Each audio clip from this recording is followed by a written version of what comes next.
Institute of town planning India ITPI के 72वें वार्षिक सम्मेलन में आज उपस्थित इंस्टीट्यूट के प्रेसिडेंट श्री NK पटेल साहब, हमारे जाने माने इस फील्ड के एक्सपर्ट केशव वर्मा जी, हमारे सहयोगी अधिकारी नितिन गोखरन जी, मंच पर उपस्थित अन्य सम्मानित बंधुगण, आज के इस इनॉग्रल सेशन में उपस्थित देश के जाने माने town planners, academicians, students, practitioners,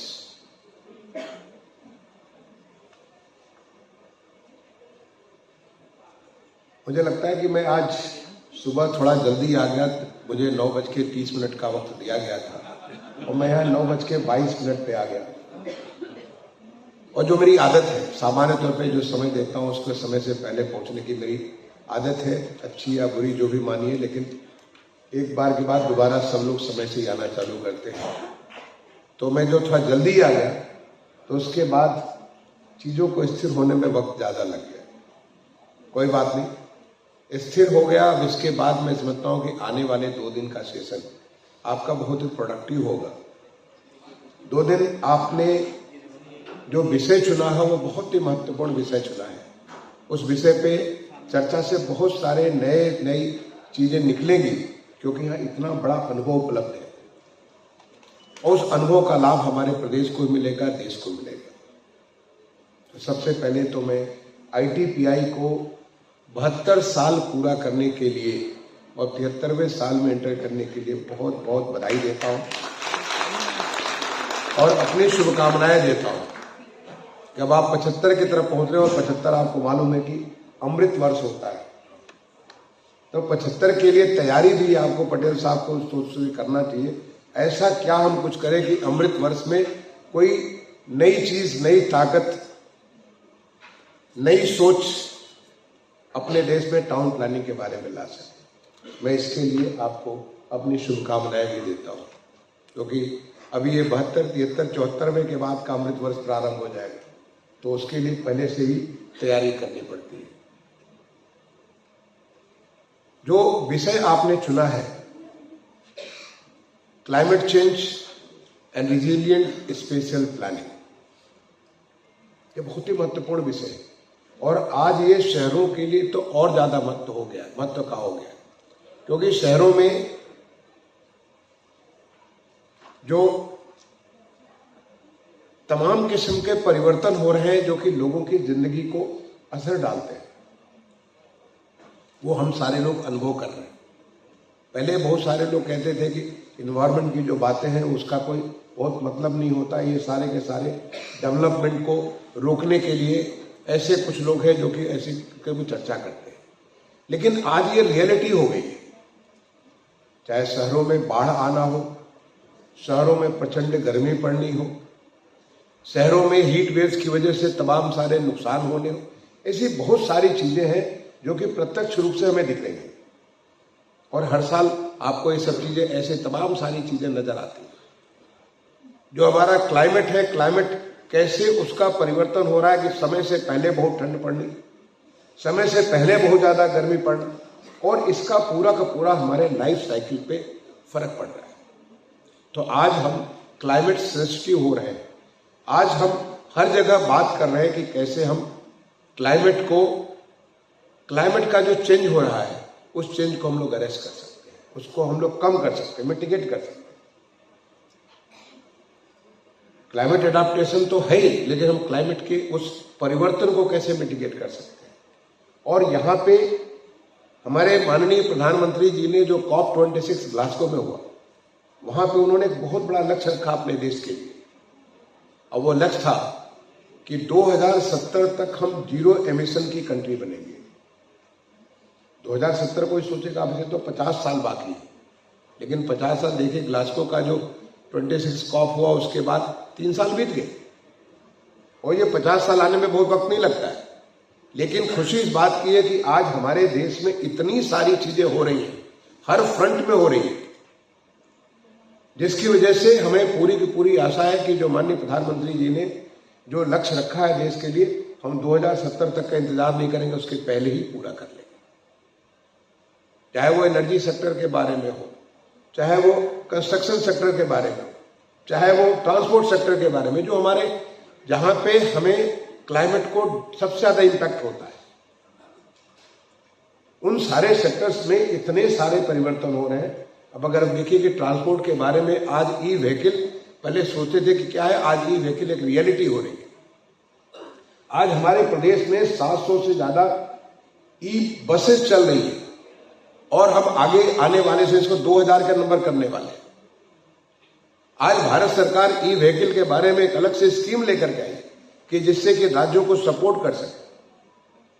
आज जिस प्रकार से हमारी एनर्जी सेक्टर के बारे में एनर्जी का मिक्स परिवर्तन हो रहा है, जो हम पहले टोटली फॉसिल फ्यूल के ऊपर डिपेंड करते थे, उसके बियॉन्ड थोड़ा सा हमें हाइड्रो के ऊपर भी हम थे, लेकिन आज हमारा पूरा एनर्जी का मिक्स बदल रहा है। रिन्यूएबल एनर्जी के बारे में, चाहे सोलर के बारे में हो, चाहे अन्य जो हमारे एनर्जी के सोर्सेज, उनके बारे में काफी ज्यादा परिवर्तन हो रहा है और सोच में परिवर्तन हो रहा है। बहुत तेजी से आज बड़े बड़े सोलर पार्क बन रहे हैं, तो वो हमारे पूरे की पूरे एनर्जी सेक्टर में एक परिवर्तन फॉसिल फ्यूल से लेकर के नॉन फॉसिल फ्यूल की तरफ, जो हमारा क्लाइमेट को डिटोरेट करता, उसकी जगह पे क्लाइमेट को मेंटेन करने वाले सिस्टम की तरफ हम इसका परिवर्तन हो रहा है। इसी प्रकार से हमारे जो इसमें कंस्ट्रक्शन सेक्टर में अगर आप देखें तो किस प्रकार से परिवर्तन होगा। जो हमारा ब्रिक एंड मोर्टार वाली जो कंस्ट्रक्शन हुआ करते थे, आज उसकी जगह हट करके आज नई टेक्नोलॉजी आ रही है।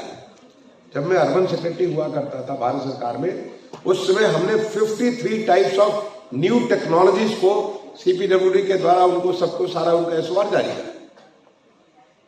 एक ग्लोबल हाउसिंग टेक्नोलॉजी चैलेंज के माध्यम से ऐसी नई टेक्नोलॉजी, लखनऊ में अगर आपके पास वक्त होगा जाकर के आप देख सकते हैं कि जो लाइट हाउस प्रोजेक्ट बनाया, 6 शहर चुने गए चैलेंज के माध्यम से दुनिया की बेस्ट टेक्नोलॉजी लाने के लिए, चाहे वो चेन्नई हो, राजकोट हो, इंदौर हो, लखनऊ हो, गुवाहाटी हो, गुवाहाटी नहीं बल्कि अगरतला हो और रांची हो, वो सारी की सारी नई टेक्नोलॉजी।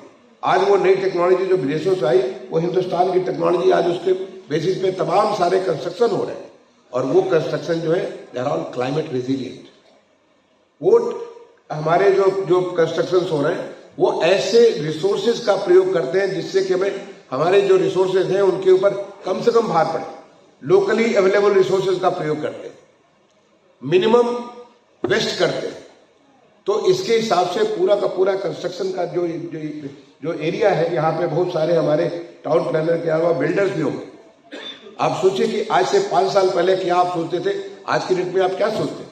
ये हमारा परिवर्तन हुआ है। आज जो है हमारे एक क्लाइमेट चेंज में बहुत बड़ा रोल होता था। हमारे जो सॉलिड वेस्ट होता था शहरों में, सॉलिड वेस्ट का बहुत सारा जो है रोल इसमें होता था। इसको लेकर के हमारा इन्वायरमेंट डैमेज होता था। इन्वायरमेंट में हमारे ऐसे किस्म के पार्टिकल्स आते थे जिसकी वजह से वो हीट एब्जॉर्बर्स हुआ करते थे। आज हमारे शहरों को जो स्वच्छ भारत मिशन माननीय प्रधानमंत्री जी ने शुरू किया 2014 में, आज उसका एक बहुत बड़ा रूप पूरे देश में देखने को मिल रहा है। आज शहर में वो गंदगी नहीं मिलती। आज शहरों में नए किस्म की सफाई हो रही है।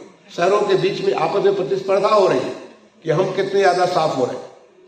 आज जो सॉलिड वेस्ट, जो हमारा एक सॉलिड वेस्ट एक बहुत बड़ी समस्या हुआ करता था, जो हमारा सीएनडी वेस्ट बहुत बड़ी समस्या हुआ करता था, आज वो हमारे एक मेजर रिसोर्स के तौर पे तब्दील हो चुका है, क्योंकि ये देश के सोच में परिवर्तन आया है। हमारे जो सीएनडी वेस्ट जो मेजर एक पोल्यूटर हुआ था, सीएनडी वेस्ट को लेकर के आज बिल्कुल एक नया प्रयोग किया गया कि उसके माध्यम से ऐसी तमाम सारी चीजें बनाई जा रही हैं जो हमारे उपयोग का, तो वेस्ट एक वेल्थ के रूप में कन्वर्ट हो रहा है। और वो वेस्ट ही नहीं था, बल्कि वेस्ट जो हमारे कंटिन्यूअस हमारे लिए पेनफुल वेस्ट हुआ करता था, आज उसमें ये परिवर्तन हो गया। तो जो जिस प्रकार से जो हमारी इवन इंडस्ट्री में, अगर आप इंडस्ट्री का देखें, हर एक इंडस्ट्री में जिस प्रकार से क्लाइमेट को लेकर के एक सेंसिटिविटी आई है, वो सेंसिटिविटी की वजह से उनमें पोल्यूशन के लेवल को ध्यान रखा जा रहा है, सस्टेनेबिलिटी के ऊपर ध्यान रखा जा रहा है कि जिससे कि हम किस प्रकार से अपने ऐसा कुछ करें जिससे हम लोग क्लाइमेट को मिनिमम डैमेज कर सकें। तो ये तो बहुत सारे परिवर्तन आज हो रहे हैं। ऐसे परिवर्तन के बीच में जो टाउन प्लानर्स है, तो टाउन प्लानर्स बहुत बड़ा इंपॉर्टेंट रोल आप लोग अदा करते हैं। तो टाउन प्लानर्स का रोल बहुत ही महत्वपूर्ण हो जाता है। कैसे हम शहरों को बनाएं जो हमारे क्लाइमेट रिजिलियंट सिटीज हो, क्या हम करेंगे जिससे हमारा क्लाइमेट रिजिलियंट सिटी हो, ये टाउन प्लानिंग के बारे में एक मेजर चैलेंज हो जाता है। अगर आप खुद सोचें, अगर आप देखें तो हमारा अर्बन एरिया बहुत कम है रूरल एरिया से, लेकिन कंट्रीब्यूशन अर्बन एरिया का बिकॉज इट इज एक बहुत ही सिनर्जिक कंसंट्रेटेड लिविंग है, इसके नाते इसका अगर क्लाइमेट चेंज के ऊपर सबसे ज्यादा इम्पैक्ट होता तो अर्बन एरिया का होता। तो उस अर्बन एरिया को क्या हम ऐसा कुछ प्लानिंग कर सकते हैं जिसके नाते हम वहां पे मिनिमम डैमेज करें क्लाइमेट को, जिससे हम अपने शहरों में जो बाढ़ आ रही है बाढ़ की समस्या से निदान कर सकें, जब शहरों में हीट वेव्स आ रही है उस समस्या से हम निदान कर सकें, और हम कर सकते हैं। ये हमारी थिंकिंग की, ये हमारे टाउन प्लानिंग की उस विधा के ऊपर निहित करती है कि क्या हम कर सकते हैं। आप सोचिए कि जो मोहनजोदाड़ो और हड़प्पा में जो हमारी टाउन प्लानिंग थी, वो भी हमारे लोग बड़े सेंसिटिव थे, sensitive to the nature, sensitive to the environment. मुझे जाकर के गुजरात में वो कौन जगह है, लोथल में देखने को मौका लगा। उस समय लोथल में उस जमाने में किस प्रकार की टाउन प्लानिंग होती थी। पाकिस्तान में तक्षशिला में जाकर के देखा मैं, वहां पे किस प्रकार से टाउन प्लानिंग होती थी। बिहार में जो हमारा नालंदा है, ऐसे जगहों पे किस प्रकार की टाउन प्लानिंग उस समय भी कैसे क्लाइमेट सेंसिटिव हुआ करते थे। क्या हम ऐसा क्लाइमेट सेंसिटिव टाउन प्लानिंग कर सकते हैं? क्या हम ऐसा कुछ, आज हम शहरों को अगर देखें तो शहरों में फॉरेस्ट कवर कितना है, ग्रीन कवर कितना है। कुछ एक शहरों को आप बाहर कर दिए, कुछ एक शहरों को आप बाहर कर दिए जहां पे शायद 20% आपको जो है ग्रीन कवर मिलेगा। ज्यादातर शहरों में तो 8%, 5%, 6% ग्रीन कवर होता है, और वो जो ग्रीन कवर होता है वो ग्रीन कवर एब्जॉर्ब करता है तमाम सारे जो पार्टिकल्स उसमें उसको एब्जॉर्ब करता है, वो हीट वेव्स को कम करता है। अगर आप देखें कि आपके जैसे हमारे लखनऊ शहर में कुकरैल है, पूरा फॉरेस्ट भरा पड़ा हुआ है। आप कुकरैल में जाएं और यहाँ पे लखनऊ से, तो कुकरैल में आपको 2-3 डिग्री 4 डिग्री हमेशा कम मिलेगा। दिल्ली में आपका जो जहां पे ग्रीन कवर है वहां पे आप जाए तो वही बगल से आपको वहां पे टेम्परेचर कम मिलेगा। क्यों? क्योंकि वहां पे जो हीट को डिसिपेट करने की, हीट को जो है एब्जॉर्ब करने की वहां पे ताकत है। लेकिन हम शहर में इतना भूल करके जिस प्रकार से हमारी प्लानिंग हो रही है, जिस प्रकार से हम बिल्कुल वो जंगल खड़े करते चले जा रहे हैं, बिल्डिंग्स के जंगल खड़े करते चले जा रहे हैं, उसके नाते आज वहां पे जैसे सिटी लाइक देहरादून, जैसे मैं रांची में पढ़ा हूं, सिटी लाइक रांची जहां मैं पढ़ा करता था 1972, 73, 74, 75 से 77 तक मैं पढ़ता था, वहां हम लोग के कमरे में पंखे नहीं होते। आज रांची में आप पंखा नहीं, एसी के बगैर नहीं आप रह सकते हैं गर्मी के महीने में, और तब हम लोग के कमरे में पंखे भी नहीं होते थे। इतना ज्यादा क्लाइमेट में फर्क आया, और ज्यादा नहीं, पिछले 40 साल के भीतर, 40-45 साल के भीतर। तो क्या हम आगे इसको अरेस्ट कर सकते हैं, इस सिचुएशन अरेस्ट कर सकते हैं? क्या हम सिटी में उसके ग्रीन कवर को कम से कम 20% हम क्या अपने शहर को ग्रीन कवर में ला सकते हैं क्या? ये बहुत इंपॉर्टेंट बात है। और उसको लाने के लिए हमें कॉन्शियसली, शहर में बहुत सारे इलाके हैं, अगर आप देखना चालू करें तो एक तो होता है जो हमने स्मार्ट सिटी में सीखा, स्मार्ट सिटी में सीखा, एक तो आपका ग्रीनफील्ड डेवलपमेंट है, दूसरा हमारा रेट्रोफिट, जो एग्जिस्टिंग है उसी को रेट्रोफिट कर सकते हैं, तीसरा हम रीडेवलपमेंट कर सकते हैं। जीता जागता उदाहरण रीडेवलपमेंट का अगर आप जाकर के देखें, इस किदवई नगर कॉलोनी देखिए कि कितनी ग्रीन है। आप न्यू मोतीबाग कॉलोनी में रहा करता था दिल्ली में, देखिए कितनी ग्रीन है। पुणे में मैंने बहुत सारी ऐसी कॉलोनी, कितना ग्रीन है। रीडेवलपमेंट करके उन्होंने कितना फर्क ला दिया, या रेट्रोफिट करके वहां पे जो अवेलेबल जगह है वहां पे उसको ग्रीन कवर ला करके कितना कर सकते हैं। और आज तो हमारे पास मियावाकी टेक्नोलॉजी, मियावाकी टेक्नोलॉजी के माध्यम से आप इतनी सारे ग्रीन कर सकते हैं। माननीय प्रधानमंत्री जी ने मैं मन की बात में यही हमारे लखनऊ के मियावाकी के बारे में इसमें चर्चा की थी, और आज एक हमारे उत्तर प्रदेश में मियावाकी प्लांटेशन हमारे तमाम सारे शहरों में बहुत तेजी से कर रहे हैं। हम तो पिछले साल 35 करोड़ पेड़ लगाए थे और इस साल भी लक्ष्य हम 35 करोड़ से ज्यादा क्रॉस करेंगे एक साल के भीतर भीतर। तो क्या हम ग्रीन कवर अपना बढ़ा सकते हैं? एक बहुत बड़ी समस्या हमारे शहरों की है कि हम लोग रिवर सेंसिटिव प्लानिंग नहीं करते। जहां भी शहरों में रिवर है, आज तो अहमदाबाद में हमारे पटेल साहब बता रहे हैं कि अहमदाबाद के बड़े वहां से आए हैं। आज अहमदाबाद में जो साबरमती रिवर इतनी शानदार तरीके पे आज उसको देख रहे हैं, हमारे केशव वर्मा साहब देख रहे हैं, बताएंगे भी अपने चर्चा बताएंगे कि कैसे जो है उन्होंने साबरमती में इतना बड़ा परिवर्तन किया है। बहुत बड़ी नई इकोनॉमिक अपॉर्चुनिटी दिख रही है। अदरवाइज हमारे यहाँ तो शहरों में रिवर्स और वो कूड़ेदान होती है, जितना शहर का कूड़ा उसी कूड़ेदान के तौर पे यूज करते हैं और रिवर धीरे धीरे मर जाती है। क्या हम रिवर सेंसिटिव प्लानिंग कर सकते हैं? क्या रिवर को ध्यान में रखते हुए कि ताकि कूड़े का घर न बन के रिवर वहां पे जो वाटर होता है, वाटर हमारे साथ इतना बढ़िया संबंध है, हमारे मानव के साथ इतना अच्छा संबंध है, क्या हम रिवर को ऐसा कुछ कर सकते हैं जिससे रिवर का उसका जो वो उसका जो अनवरत जो उसका वाटर फ्लो है वो बना रहे, उसमें वाटर टेबल बना रहे, वहां पे गंदा पानी न जाने पाए, वो ट्रीटेड वाटर। आज तो हमने अमृत योजना जो अमृत 2.0 में टारगेट रखा कि हम सारे शहरों को या तो सीवर एंड एसटीपी के माध्यम से, नहीं तो जो एफएसएसटीपी के माध्यम से, faecal sludge and septage management के माध्यम से सारे शहर को हम लोग कवर करेंगे, 100% कवर करेंगे, जिसके ऊपर सारे देश भर में लगभग 5000 शहरों में काम चल रहा है।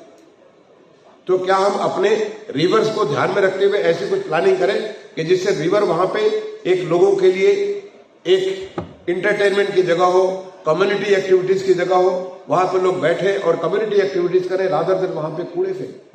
क्या हम ऐसा कुछ कर सकते हैं? क्या can that become a part of the town planning?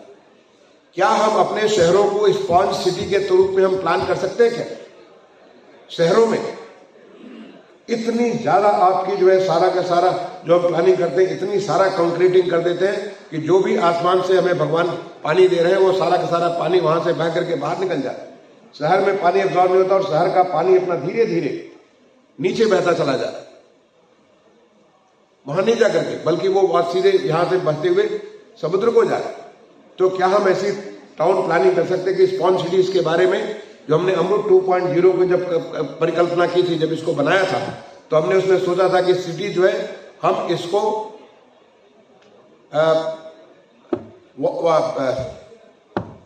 ऐसा शहर बनाएंगे जो कि they will be water safe, ऐसे शहर बनाएंगे जिससे वाटर सिक्योर शहर बनाएंगे। नहीं तो बहुत सारे शहर मर गए बिकॉज वहां पे पानी की कमी आई और मर गए। शहरों में पानी का लेवल नीचे चलता चला जा रहा है और ऐसा वक्त आएगा कि अब पानी निकाल नहीं सकते क्योंकि नदी भी सूख रही है और दूसरे तरफ वाटर टेबल भी नीचे, सरफेस वाटर भी नहीं है और ग्राउंड वाटर भी नहीं है। तो क्या हम सिटी को जैसे कि बहुत सारे शहरों में वाटर सिक्योर सिटी आप बना सकते हैं? क्या हमारी ऐसी प्लानिंग हो सकती है कि जगह जगह ऐसे करें कि जिससे कि हमारे वाटर टेबल बना रहे? क्या हम जितना सारा वाटर उसको लेकर के अपने वाटर को अपने ग्राउंड को रिचार्ज कर सकते हैं? ऐसा कुछ प्लानिंग कर सकते हैं? क्या हम ऐसा कुछ प्लानिंग कर सकते हैं जिससे कि जो हमारा बहुत सारा खर्च होता है अपने लाइफ में, बहुत सारी जो खर्च करते हैं, ऐसे सारे मशरूम ग्रोथ हो जा रहा हमारा और छोटे छोटे हाइट्स के, can we go multi storey and create more open structures, more green, more water? क्या हम इस प्रकार का प्लानिंग कर सकते हैं? क्या बिल्कुल कर सकते हैं। हमारे शहरों को हम ऐसा कुछ प्लान कर सकते हैं जिससे कि जब अगर हाई राइज बिल्डिंग बनाते हैं तो उसके ऊपर मेंटेनेंस कॉस्ट भी बहुत कम हो जाता है। और मेंटेनेंस कॉस्ट में एक चीज होती है एनर्जी का कंजम्पशन बहुत कम हो जाता है। क्या हमारी प्लानिंग ऐसी कुछ हो सकती है? हम ऐसे कुछ यहाँ पे तो टाउन प्लानर के साथ साथ आर्किटेक्ट भी होंगे, क्या हम ऐसा कुछ प्लानिंग कर सकते हैं जिससे कि हमें कम से कम एनर्जी कंजम्पशन हो? मेनी एग्जाम्पल बहुत सारे देश भर में, मुझे देश में जाकर के जगह जगह देखने का मौका मिला और ऐसी सारी चीजें हमने देखी कि किस प्रकार से लोगों ने एनर्जी सेंसिटिव उसको अपना पूरा इसका बिल्डिंग प्लान किया हुआ। तो ये जो तमाम सारे जो क्वेश्चंस हैं, ये हमारे ह्यूमन सर्वाइवल के लिए बहुत आवश्यक है, हमारे ह्यूमन रेस के सर्वाइवल के लिए बहुत आवश्यक है।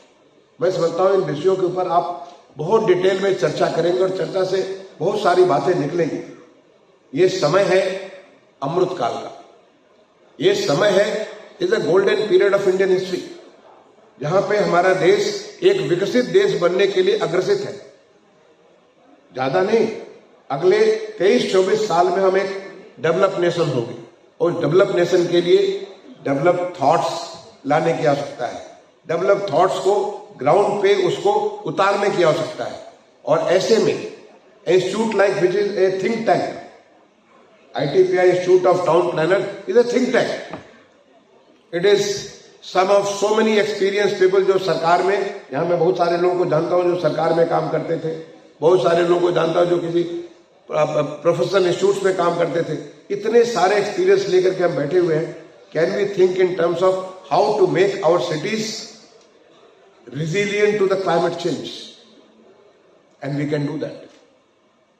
जो ऐसे बहुत सारे परिवर्तन हो रहे हैं, उस परिवर्तन तो मैंने तो ये महसूस किया as a secretary urban and housing affairs, मैंने ये महसूस किया कि सभी चीज का क्रक्स टाउन प्लानिंग, जो शहरों की समस्या का घर town planning. A bad planning will make the city live shorter, A good planning will make the city live not longer, but in उसका कोई अंत नहीं हो, वो शहर परमानेंट हो जाएगा। A good planning, और ऐसे बहुत सारी जो प्लानिंग की एक्टिविटीज है जो मैं समझता हूं कि जब आप चर्चा से बात निकालेंगे तो वो सारी की सारी आपको आगे काम आएगी। And or occasion like this when you are celebrating the 72nd anniversary of your institute, This is a high time we should think over it. और हम कुछ, मैं आपसे पटेल साहब से रिक्वेस्ट करूंगा कि why not make an action plan? आप एक कमेटी बनाइए और कमेटी बना करके कुछ एक्शन प्लान बनाइए। ये क्या आप करेंगे जिससे कि आप जब आपका ये हमारा जो अमृत काल है, इस अमृत काल में टाउन प्लानिंग के लिए क्या रूप देंगे? आप अमृत काल में अपने अमृत वर्ष में आने के समय किस बड़ी चीज को, what is the big thing which you are going to showcase to the rest of the country.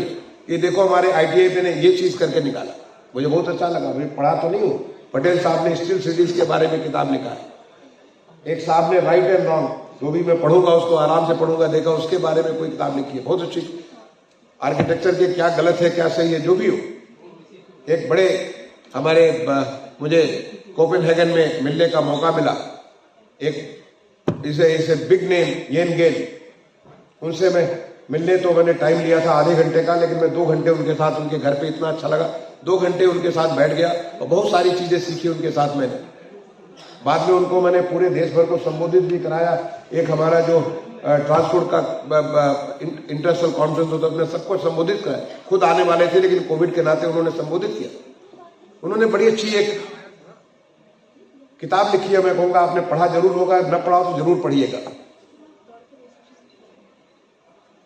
Cities are for the people,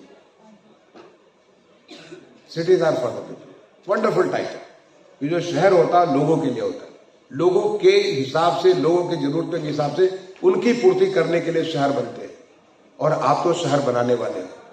तो हमारे इस विकसित हो रहे देश के लिए आज जिस प्रकार से हमारा अर्बनाइजेशन तेजी से बढ़ रहा है, जो आज अंदाजा है कि आज हमारे देश में अर्बन पॉपुलेशन करीब 46-47 करोड़ के आसपास होगी। बट मैं बता दूं कि 2051 में ये प्रेडिक्शन है कि ये हमारा लगभग 88 करोड़ होगी। इसका मतलब ये निकलता है कि आज हम जिस लेवल पर अर्बनाइजेशन पे, हम उसका दूना अर्बन एरिया क्रिएट करेंगे। तो क्या वो दूना जो अर्बन एरिया वैसा होगा जो आज है, या वैसा होगा जो हम चाहते हैं कि क्लाइमेट रेजिलिएंट हो, जैसा हम चाहते हैं कि वो हमारे देश एक विकसित देश का ये नया विकसित अर्बन एरिया हो, और उसमें आपका बहुत ही महत्वपूर्ण रोल है। तो मैं इन्हीं बातों के साथ आपके साथ ये प्रश्न छोड़ करके जाता हूं, और आई बी वेरी हैप्पी। पटेल साहब आज और कल के डेलिब्रेशन से जो अच्छी बातें निकलेंगी उसको मुझे ऑफिशियली शेयर करेंगे, which we will use in our state.